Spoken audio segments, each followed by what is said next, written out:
There is a change coming to computing that nobody is going to announce. There will be no launch event, no keynote. It will simply arrive quietly in your phone, your car, your hospital, your street. And the first thing you will notice is that things stopped waiting. So let me make a case. The most important shift in computing over the next 10 years is not a bigger cloud. It is the exact opposite. It is computing moving back toward you. It is called edge computing, and it is going to touch more of your ordinary life than almost anything else currently being shouted about. To see why, you have to see the rule that everything you use today was quietly built around. Almost everything you ask a computer to do, it does somewhere else. A question leaves your hand, travels a few hundred miles, gets answered by a machine in a warehouse in another state, and comes back.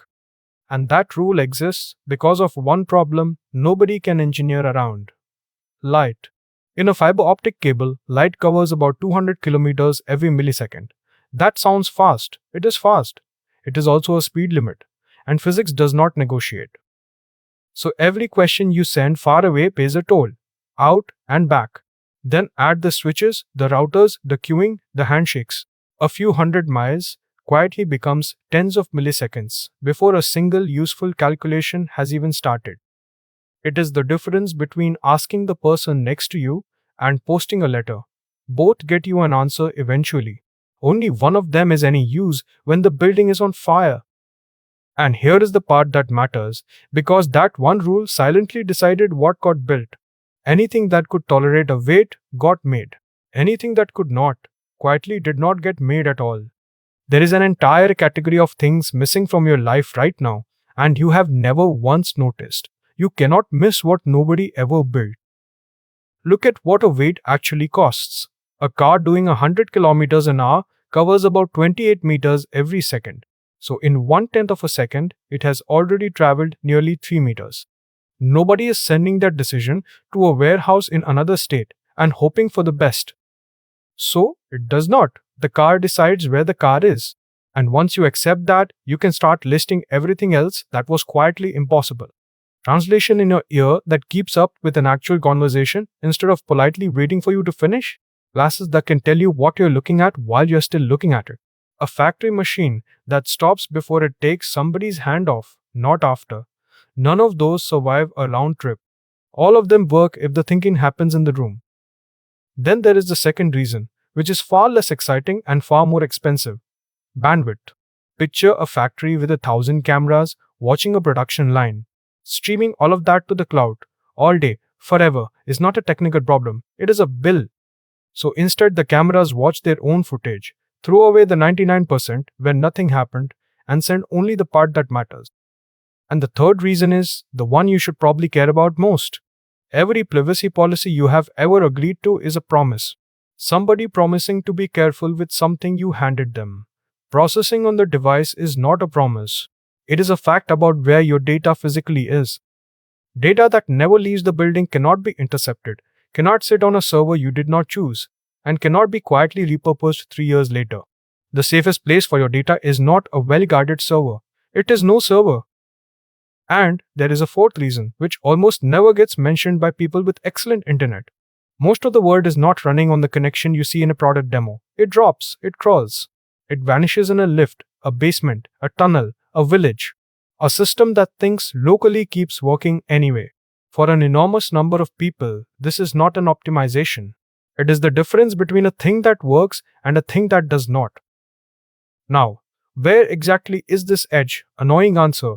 It is not a place, it is a spectrum, the device in your hand, a box in the building, a cabinet at the bottom of a mobile phone tower, a small data center in your city. All of them get called the edge depending on who is selling you something. And there is a trade running the whole length of that line. The further out you go, the faster the answer and the weaker the computer. The further back in, the more power you get and the longer you wait. Every serious edge decision is somebody choosing a point on that line. Which brings us to the catch. Because there is always a catch, and anyone who skips it is selling. One data center is a building you can staff. 10,000 edge locations is a logistics problem, wearing a technology costume. Who updates them? Who notices when one quietly dies? Who stops somebody unscrewing one off a wall? And the hardware out there is genuinely unimpressive. A box on a lamp post has a power budget, a heat problem, and no air conditioning. You cannot put a data center's worth of computing somewhere that has neither the electricity to run it nor any way to get rid of the heat. So the software has to get smaller. Something built in a warehouse full of machines has to be cut down until it runs on a chip with no fan and a power budget measured in watts. Some of it survives that trip intact, some of it does not. Which is why this was never cloud versus edge.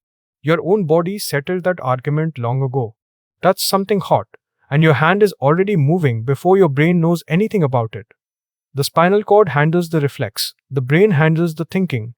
Neither one is in charge, and you would not survive losing either. Everything serious is being built that way now.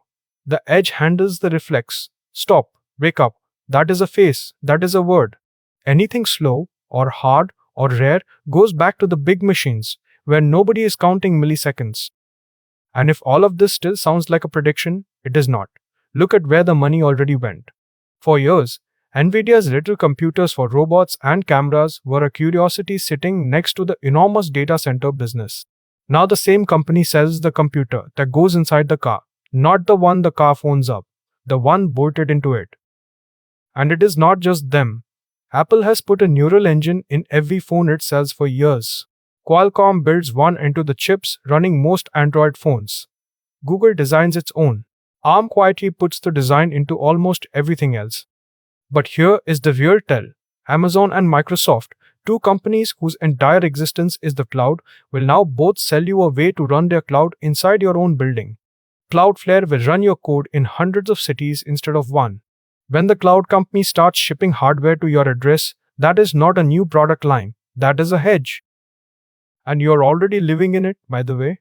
Your phone unlocks by looking at you without asking a data center for permission. It listens for its wake word locally because the alternative is streaming your kitchen to a server all day. Your camera decides what a photograph should look like before your finger has even left the button. That is the whole tell. Nobody sold you any of that. It simply stopped being slow and you adjusted within a week and never thought about it again. The largest changes almost never look like changes. They look like something that used to take a moment, not taking a moment anymore. So watch for it, not as a product, because it will never be one. Watch for the pause disappearing.